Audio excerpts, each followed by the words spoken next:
I look at myself in kind of a Batman-y light, a Bruce Wayne.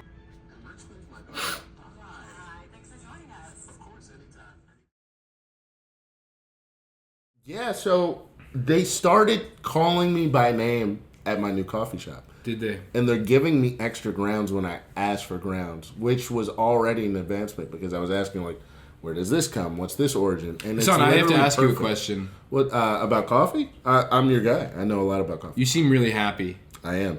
Can I be blunt with you for a second? I'm hurt. About what? We started this news channel with a dream. Mainstream media, but may as well call it main dream media.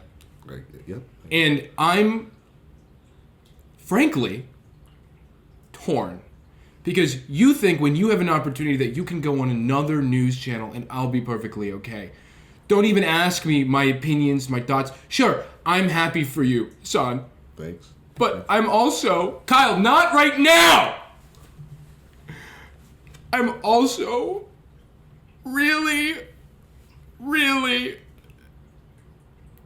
envy. Is it envy? It might be No. envy. You have nothing to be envious about if you end up like on a stream or you go to VidCon, that'd be great. That'd be great. Imagine like the Young Turks, or if you were The Young Turks, or like Hassan, the Young Turks, the Young Turks. Oh my God! This is local news. It's nothing. That I don't want to say it meant nothing to me. It's the principle. It's gonna make me better at news to do news with you. It's gonna make you better. Better with you. Where am I? You are leaving me right behind? here, lying straight to their face.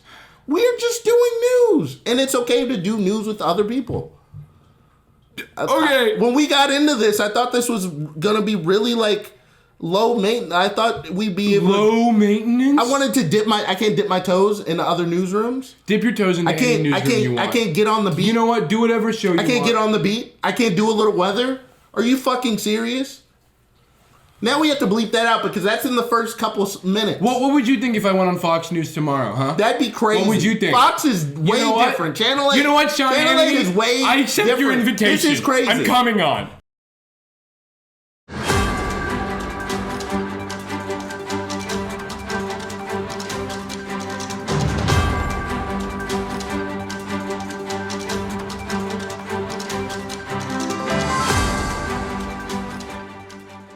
Hi, this is Mainstream Media. I'm your host, Hassan Fields. And I'm the other host, the other person a part of this team, Saji Sharma. Anyways, it's been a long time since we've spoken with you, and there have been a lot of, I'm gonna say it, news things happening.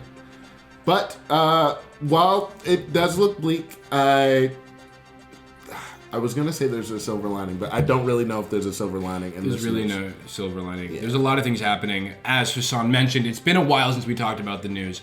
And the floor is getting a little bit slippery. The weather is getting a little cold, and ICE agents are fucking everywhere, to be frank. Yes. And you actually just did a video on this ignoramus, Nick Shirley. Nick Shirley, that's a great word. That's exactly how I would describe him. Nick Shirley went to report, in the biggest quotation marks I can possibly create, about another quotation mark, fraud in Minneapolis. But as a result, ICE has ramped up. They've almost used it as a declaration, as a shot down the bow, and a justification to be able to go in Minneapolis full force. Unfortunately, as you guys know, we lost Renee Nicole Good, earlier this month. And you would think, hey, ICE did the most horrible thing ever. Maybe they'll start to fucking stop all this insane Nazi shit that they're doing. But instead, they've decided to continue to ramp up. They're continuing to be violent. And Tim Walz and the mayor have been in the news. We've heard the mayor curse out ICE. We've heard Tim Walz get on to the dais and talk about things. And we thought when the National Guard was coming in that the National Guard would, of course, be there to fight for the protesters. But as you guys know, that's not what happened at all. So we have a clip right here talking about what the Minneapolis National Guard is, or excuse me, the Minnesota National Guard is up to. Let's check it out. Tonight, Minnesota officials ramping up security ahead of weekend protests. We are mobilizing elements of our National Guard to support local law enforcement. As overnight, we witnessed yet another face-off between anti-ICE protesters and federal officers. It seems like we have another situation. If we turn the camera, they are now telling the crowd to move back, and you see the crowd becoming very hostile. Later, protesters pounding on this officer's car, who drew his weapon as they drove through. DHS says 12 anti-ICE protesters were arrested for assaulting law enforcement. This suspect arrested for allegedly breaking into an FBI vehicle and stealing a rifle. While DHS tonight criticizing Democratic city officials for not allowing local police to work with ICE to arrest criminal suspects. An individual from Ecuador who he murdered his 3-month-old son. An individual who's perpetuating human slavery and human trafficking. These are all the people that we've arrested in Minneapolis. But Democratic lawmakers holding an unofficial hearing here today. My citizenship did not protect me from being physically detained. Slamming President Trump's immigration enforcement. We are being provoked. We are being terrorized. And as many have described it, we're being occupied. I think we hope to find out what the role of the National Guard is in this context. Are they for the people? Are they going to protect the Minnesota residents from ICE agents? Or are they there to protect Capitol? Are they there? I know, Hassan. I know. Yes. Can I go? Please. Can I go? Please. We'd hope they'd be there to protect the people. I'm very wrong. That would be the easiest guess. That would be the easiest choice, right? The National Guard be deployed in Minnesota to sort of help the people pick up, get their footing, right? And sort of like rally against the ICE agents or even just remain safe. But instead, they're sort of making things worse. Yes. And look, it's there. You could argue that there's a clear line between the National Guard and ICE. But ultimately, right, the hope... one group has body armor and guns. The other group is your average citizen. One is charged up. It's filled with Proud Boys, alt-right people, untrained people. There was another TikTok clip about and maybe we can find it or whatever, but there was a lady who literally just put her information. She was a veteran. She put her information into ICE. Didn't do any follow up. Didn't go get her fingerprint taken or any of the things that you would have to do if it was any other job in the world. And she instantly they gave her schedule basically, and they told her, hey, come in for this day for this. It's completely irreprehensible for there to not be some sort of stopgap. And I understand the problem with escalations, but the thing that we've heard a lot is Civil War II, Civil War II. For a civil war to happen, that would mean there would be a side of opposition. In America right now, there is no opposition. There is no. It's us versus the government. Yeah, it's strongly worded letters, and the mayor of Minneapolis, right? Him cursing out ICE is a great place to start, but you need to do more. We can't get mad at Chuck Schumer for sending strongly worded letters. Cursing someone out is a different version of a strongly worded letter. Can I be honest here for a second, Hassan? Yes. I think Democrats cursing out Republicans, in theory, awesome. Go get the bullies. Republicans have been doing this since day one.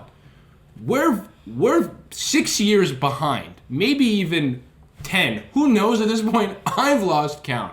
So I think it's really important that we have some sort of resistance, some leaders who are sort of trying to attribute resistance to their roles.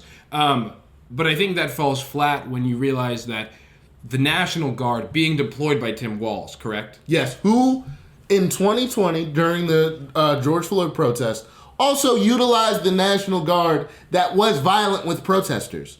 This is the precedent has been set, and we wish Tim Walz and his family. This is extremely dangerous. He's putting himself in the middle of a fire, but he also resigned in the midst of all this chaos. That was a little bit crazy. What do you think about Tim Walz resigning. I just think, and in pure transparency, I know it's easy for me to say this, but we have our communities, but we vote for people to protect us. Now, Tim Walz, I think when he got elected, it was like around the first Trump term. So the energy and what would happen is you knew this. This was a progression. Him being on the campaign trail, I love the way he would fight back, and he started like the weirdo stuff. All of this middle of the ground shit, it's over with. I don't think anyone our age, definitely not younger, but I bet older, isn't going with like, we want y'all to fight. This is no longer what type of bipartisan agreement can we return to like a sense of normalcy. No, right. This needs to be us versus them. Right, I completely agree. And when we're in a wake of needing resistance, the leader of a state that needs resistance and needs safety resigning is not the sign of a leader, if I'm being completely real with you. Yeah. The majority of the people in your state are living in fear of these men who probably dropped out of college, probably abused their wives, are probably divorced now because of that. They have hatred in their heart. The people that live in that state have fear in their heart. So for the leader to resign, it makes the people in the state and everywhere else in the country feel scared. And look, it's fine to drop out of college. All that other shit, absolutely not. If you do any of those other things, but if you dropped out of college, if you dropped out of college because it's some Title IX shit, because you were racist, because you were a bad person, you like the everyone that is a part of this organization after all of this stuff is over should be prosecuted, and that's and instead of that, we have a representative that lays out this bipartisan packet that got, I don't know if it's passed or if it's in the midst of getting passed, but they're actually giving more money to ICE. And there are Democrats giving more money to ICE. Let's check it out. Today, congressional leaders released a bipartisan bill to fund ICE. It's a moral disgrace. It has an $18 billion plus up for the ICE agency. That's right. They are tripling ICE's budget at a time that ICE is ripping American citizens out of their cars and arresting and shooting American citizens. I will not only vote no on this, I will help lead the opposition to it. We cannot be tripling ICE's budget. We need to be cutting ICE's budget. We've already established this, but we are the Row Bros. We're Row Bros. We love Row Kana. We're Row Bros. If you like Row Kana, GG's in the chat. Is that what you say? GG's in the chat. W's in the chat. W's in the chat. W's in the chat. We used to send like it'd be like little less than symbol and a 3. Less than symbol in the 3 is a little heart. Yeah, you just say heart. Heart in the chat. They'll put hearts in the chat. Don't worry. What's other shit you could put? We need to get this Row Bro shit. It's gonna be huge. It's gonna be huge. It's gonna be big.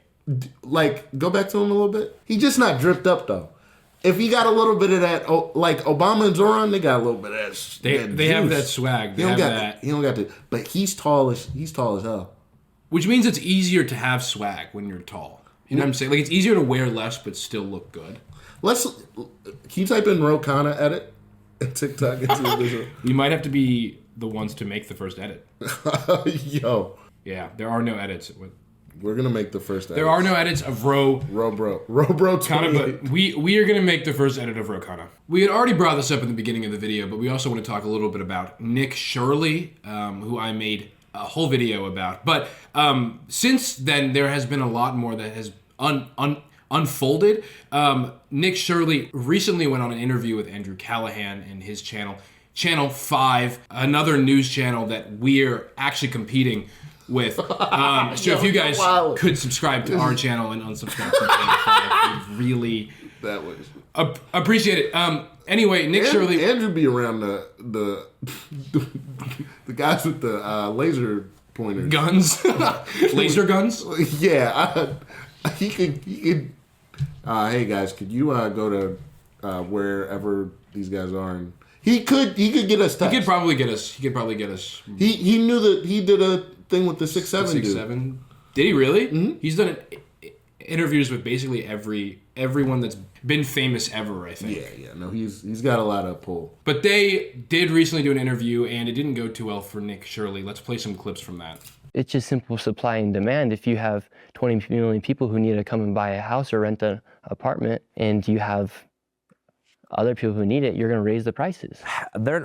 Landlords have been raising the prices systematically since the 1980s. I mean, the reason you can't buy a house is not because of an immigrant. I mean, they want us to think that because it's an easier scapegoat. Well, if you look at the graphs, when you receive all this immigration, the price of homes has gone up more than normal. I don't think those two things are connected. If you look but just based off simple supply and demand. Those you can. If you bring in 20 million people, they have to be able to sleep in at least 10 million different locations. Yeah, but we have 340 million people. I mean, I'm just saying home values rising and rent rising is a result of like greedy developers, landlords doing price gouging, so many factors. Like I'm from Seattle, a city with not that much immigration from the border. And since 2013, before all of this stuff, like rent had doubled because of Amazon moving their corporate campus downtown. And H-1B visas and all that stuff. Amazon as a tech company themselves. Try to turn everything. Oh, I know what you're talking about, the H-1B visas. Yeah. Apartments for their workers who are legal, and most of them are from the U.S. but from surrounding suburbs, and none of us could afford to live, so we had to all move to other low-income areas around, or just build our own way and move into an RV like I did. So I don't think there's a correlation between home values rising and migrants coming. I think that would be very stupid to not be able to come to the conclusion that supply and demand is they're really all poor, rising prices. So landlords raise prices when it's wild saying stupid is nuts from them. It's also like hearing all of these experienced explanations of like why housing is expensive everywhere in the country, and then just being like, yeah, because of supply and demand. Andrew, you're not understanding. The housing market is really expensive because of things like supply and demand. Like it's such a that in itself is a concept that's really basic. Like, yes, because of supply and demand. Sure, a part of the reason why things are expensive is because there's a higher demand. Yes, a lot of people want to live in houses. There's a higher population. Sure, but also there's not that many rich people and there's a lot of poor people. So the demand for housing is increased because there's a lot of fucking poor people that need housing. All those darkies. And because they're all colored. That's the problem here. Yeah. That's the problem. So you do the video, audience transparently. He hasn't seen my new video, which I'm gonna watch it as soon as possible. I was just on the news, so I was. Oh, I know. Haven't forgotten that. I think it's important. There's all these audits that happen, and then you have like you'll see like people on the left like have these like right-wing podcasters on. Not this. I don't think this is an example of like what I'm referencing, but just this idea like how do we engage with the right and on what level, right? Like Kyle Kalinske, like absolutely not. These people are like unsavable, and I agree. I think with like a lot of that, but you did a deep dive on him. Like what is at his core? Like what makes a Nick Shirley? Nick Shirley was homeschooled. That's the clip. That's the clip right there. That's the clip. Right Nick Shirley was homeschooled by his parents, and this is sort of what you get when you have. That was really funny. U.S. conservatism moving in a direction of isolation. Right? Because then they're like, okay, we need to step away from the government, from schooling. We can't let these people school our children. We can't be told what to do by the government. Don't tread on me. More like, please tread all fucking over me. Can you type in the all white people village? Because now that you said what you said, it's got me thinking. No, like on TikTok. Yeah, on TikTok. I think it'll pop up. I think it might have been a all white people village. All white people. Let me tell you. I'm gonna wake up. I'm gonna make him breakfast. Or it was like a town or something. Yeah. Yes. This is when Andrew Callaghan went to an all white a town that a white people town community that lives together because they hate anyone of color. Horrible food. And they were eating tacos. It's like, wait, to me, and they're sword fighting. You should. That's a white thing to do. I think if they told us, hey, y'all, even though our culture is also very accomplished martial artists, but if they were like, we can't have sword fighting, are you tripping off of that? I haven't done that activity since maybe 7th grade. I'm saying with my friends. If they need something, 7th grade, y'all can have that. I'm saying y'all can't have tacos though. Right. They can have all the white people stuff. They can't take the immigrant stuff. Yeah. If you want an all white person down, you got to do all white. All white. No black people movies. No Euphoria. And racist white people love Tupac. Racist white people love some West Coast gangster rap. And you know what? Reason. None of that. No Dax either. Tell me something, boy. Are you lonely in this modern world? Lonely as fuck. That's what you need to listen to. You can only listen to A Star Is Born, and Bradley Cooper, Lady Gaga. To that soundtrack. But even you can't even listen to that because Lady Gaga, the queen that she is not going for that either. I don't know. Like, yeah, this is crazy. But when you said what you said about yes, Nick Shirley, it made me think of that isolationism. Right. So he is clearly a product of being homeschooled by your conservative parents, right? And that's pretty evident because apart from the fact that he might have like a slight speech impediment, I don't know if he's unintelligent. I think he's just his education was very poor. Yes.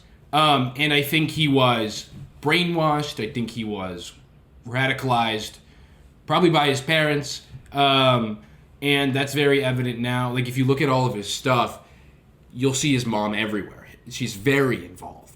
See, it's funny because we said all that stuff about oh my God, Groyper King. Nick Fuentes. We said Nick Fuentes needs his mom, and this is a guy that has his mom. So it's something more than that. It's really just in their genes, I think. Oh, bars. I get flipped it. Gotcha. Take it and reverse it. Gotcha. Yeah, it's just this. It's just like we have to figure out what makes a like I remember. So I grew up. I went to middle school in Henrico, Richmond, Virginia, which is very white. The middle school I went to was actually called Harry F. Bird, which sounds like a dope producer or something. Like you about to hear like a Freddie Gibbs track. But it was actually named after a pro-segregation, racist white dude. And I remember. One second. Yeah, which sounds like it'd be like a dope producer, like would make a Freddie Gibbs track or something. But it was a school named after a pro-segregation white racist dude. And going on the bus and all this, you would hear stuff. I'm fucking dating the hell out of myself. But like the little white kids on the bus would call like Obama like Curious George and shit. Oh my God. And like Jesus Christ. Because their parents would say that shit. And these motherfuckers would live in like these beautiful, gorgeous houses and stuff. House.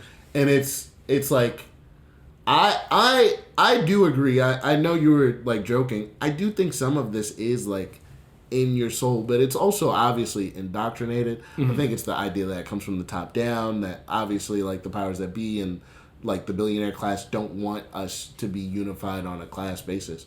But I also, we have to figure out like why is there a coalition of Nick Fuentes and a Nick Shirley, aside from the fact that they're both named Nick. And they both look like they if we were all in a varsity team, 0 PT.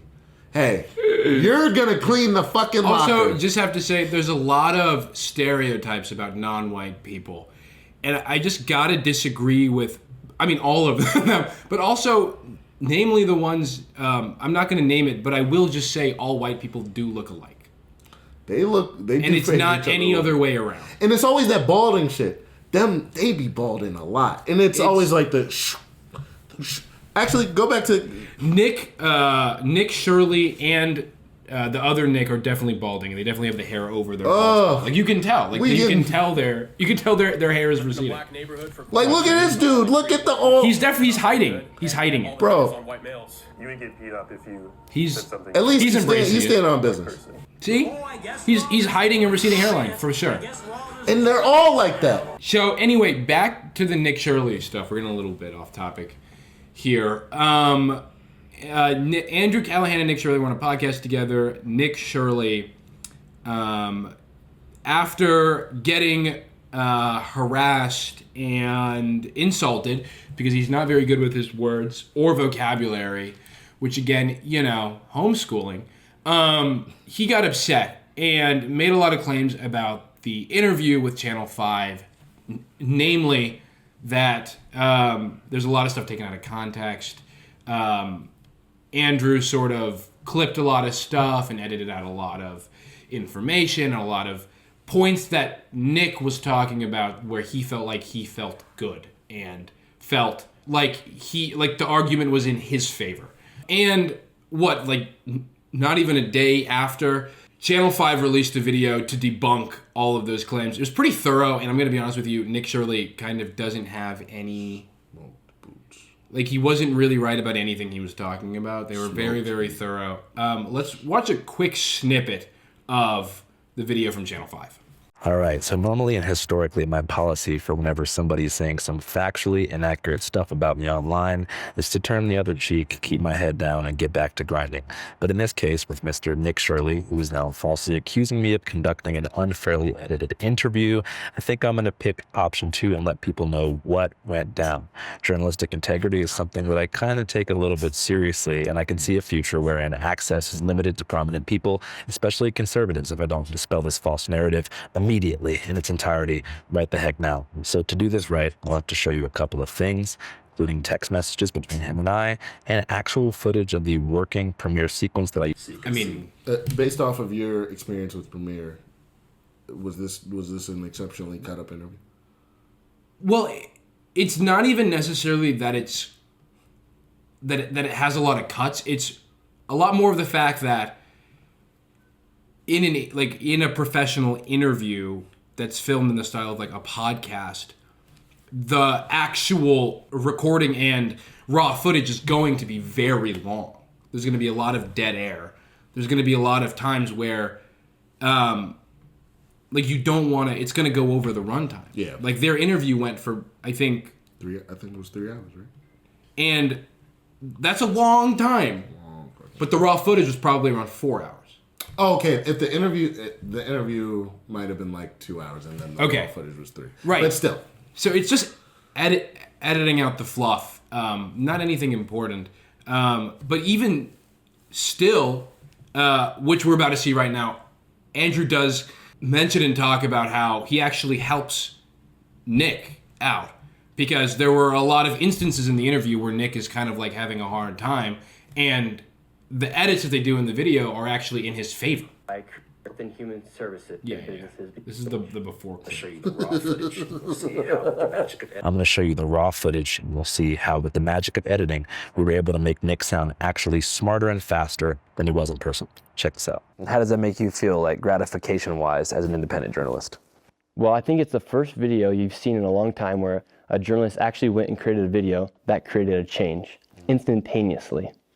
For instance, you had the HHS, Health and Human Services. They froze all funding to childcare inside of Minnesota and then they're asking for businesses to prove that they are legit businesses before they give tax dollars to these businesses that are not really businesses. How does that make you feel, like gratification-wise, as an independent journalist? Well, I think it's the first video you've seen in a long time where a journalist actually went and created a video that created a change instantaneously. For instance, you had the Health and Human Services. They froze all funding to childcare inside of Minnesota, and then they're asking for businesses to prove that they are legit businesses before they give tax dollars to these businesses. So in that interview, we probably did that same thing as far as trimming dead air. So really all of the editing was to help Nick Shirley. Yes. And there is nothing, there is nothing wrong with, I think, like, having issues with your speech or, like, trying to maybe even think out or talk about, like, what you're trying to say and stumbling over your words. That's completely fine. I think the problem is less so like his cadence. It's his reaction to something that I wouldn't even say charitable, because it's really BAU. It's like business as usual. That is a part of doing a podcast. So I wouldn't say it's necessarily charitable, but I think that is just a part of what we do. So the reaction is strange, and there might be an air of like underlying guilt. I don't think he has that level of self-awareness, but the idea that you can twist your own framework with whatever you're doing to come out on the other end as like the moral high ground. I think that they go to that step because when you're looking back at the mirror and you don't have control over it, there's no running away from. Yeah, that, and also I feel like Nick watched back the interview and was like, oh shit, like I do kind of look dumb here. Let me try to turn this around on Andrew. And I think at an extent it kind of worked. Let me go to... Because Nick Shirley tweeted back at Andrew Callaghan today, like in a response, and it was under... He looks like he'd be like the like manager of a football team. Like, how when you play a sport, like it's always like a nigga that be next to the coach getting water bottles and shit. He looked like a water bottle getter. He does look like a water boy. He does look like a water boy. Little water boy. I think he deleted his original tweet. Isn't that funny? But funny, but not funny, haha. Not funny, haha. Funny, weird. Funny, goo goo gaga. Nick Shirley originally tweeted, maybe I can find like a archive of it. Maybe say Nick Shirley deleted tweet. Nick Shirley deleted tweet. Oh, I thought you meant out loud. No. Yeah, Nick Shirley. Who knows with how weird X gets? Who knows? Yeah, Nick Shirley, sorry, but hopefully you stop being a bad person. Somebody that's not a bad person, as far as I know. Don't clip this later if he is a bad person. But Mark Carney, the new Canadian Prime Minister, had a standing ovation at the World Economic Forum. Which I hear is hard to achieve. Well, yes. I mean, it was Nelson Mandela and President Zelensky of Ukraine are the only three. And you're forgetting someone. 2008. How old were you in 2008? 5. Are you dead ass? 3, 4, 5, 7. Oh my god. Sorry, keep going. How old was I in 2008? How old were you in 2008? Oh wait, I'm gonna whisper. 37? Shut the. All right. Anyway, he fought back and he had a beautiful speech that was picked up, and he seems to have this energy. Now, we're Robros, and also He's from. We might have to start throwing up a gang sign. Robros. But he's also the Canadian Prime Minister, so he can't be our president. But let's see what Mark Carney had to say. Let me be direct. We are in the midst of a rupture. Pause. Over the past 2 decades. That's what I say before I go poop. You and your poop jokes. Let me be direct. And what, you hate poop, don't you? But you love your poop jokes. I like Ice Spice. Maybe I have an Ice Spice thing about me. Where did the Ice Spice come from? We were well, just talking about Ice poop.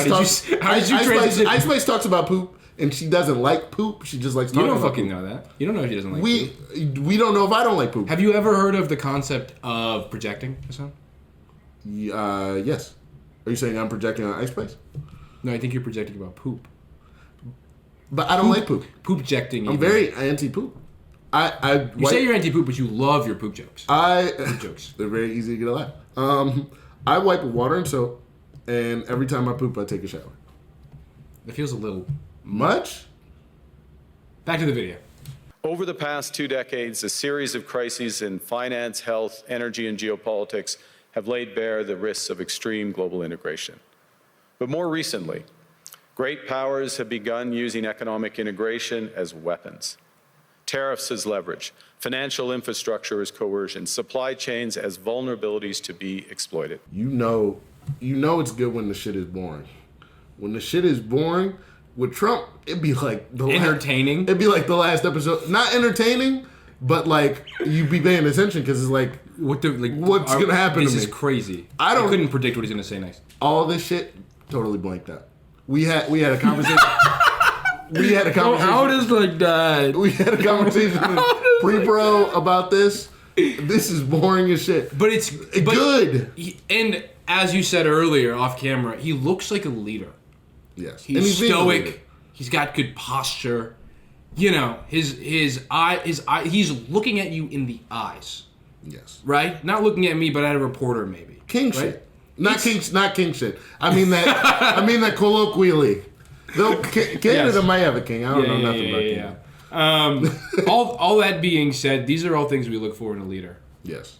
Not a king. No. No. Oops. Not a king. But so can we show the clip of the standing ovation? Let's show this clip of the standing ovation. Thank you very much.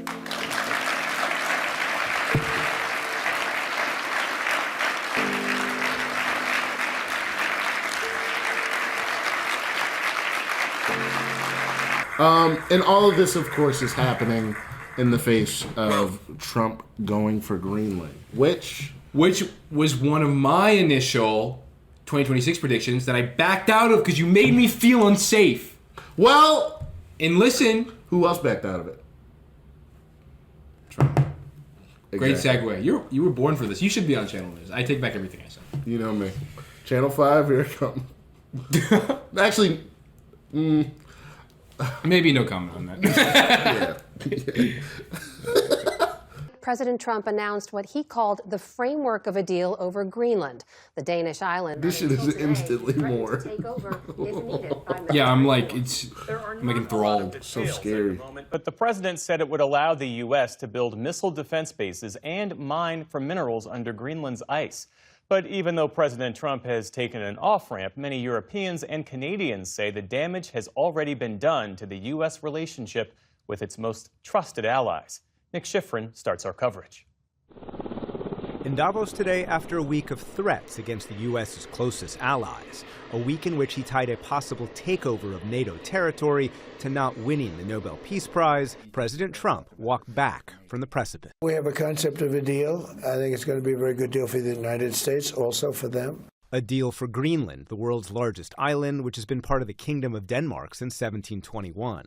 President Trump said he would no longer tariff European allies over Greenland, and the deal would allow the U.S. to expand its military presence on Greenland for a new missile defense network. The Golden Dome, and they're going to be involved in the Golden Dome, and they're going to be involved in mineral rights, and so are we. It's not specific enough to know at this point how long this lasts, whether it's forever. Forever. It'll be forever. For Greenland at this point. Forever. So you can be assured, absolutely, if ever the U.S. will be under attack, your allies will be with you. The announcement came after President Trump met NATO Secretary General Mark Rutte, and a NATO official says the deal will boost NATO presence around Greenland and the Arctic and block Russian and Chinese military and economic access to Greenland. Earlier today, President Trump... I think we've gotten the gist. So, Grandpa's sick. Pop-Pop's sick. Grandpa looks ill. Pop-Pop's sick, so he's gonna... Pap. He's gonna go lay down, and we're gonna keep having Thanksgiving dinner. He honestly took my edible for a gummy. and he's off one. He's lit, as the kids say. Did somebody put some drink in the gummy? Is this I don't know. I may have misplaced my ketamine. Yeah, that was wild. His like brain is melting in his head forever. Yes, forever. And the news dude was like, the news dude had the same face we had. He was like, no, you can't. That's not so specific. Do you have a right? So I'm a professional, and I'm having a hard time being professional right now. Yeah, that's the vibe he gave off. The good news is that we're not going to go to war yet, as of this recording, with Greenland. That could change in an hour.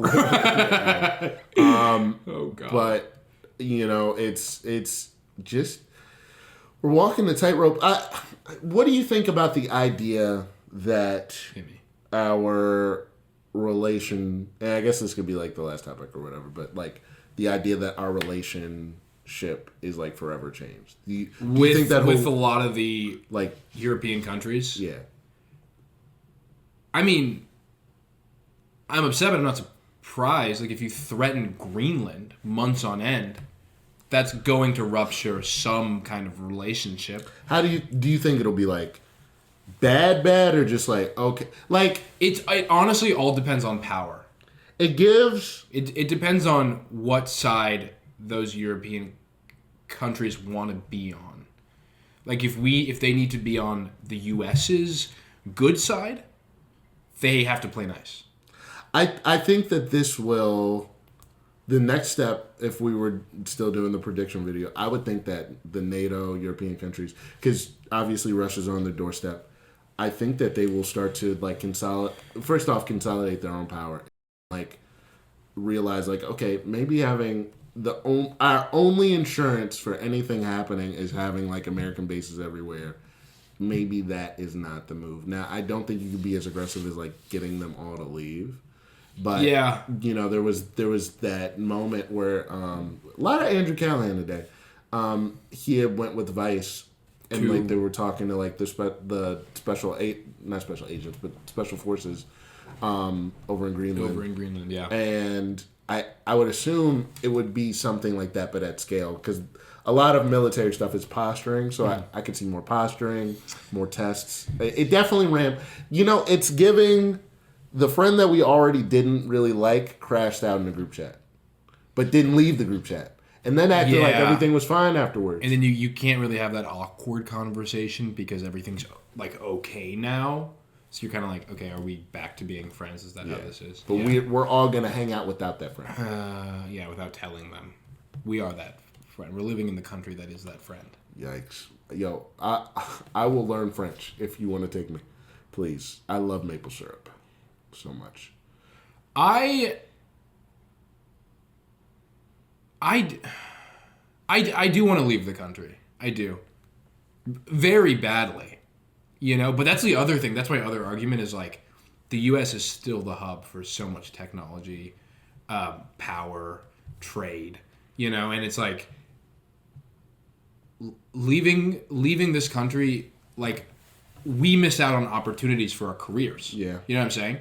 So that might not matter at a certain point. I mean, yeah. And it like ultimately, right? Like we might not have. There might not be a space for us. Like the more there's like Peter Thiel's and all this like shadow stuff happening. Like yeah. I don't know how much that. At least.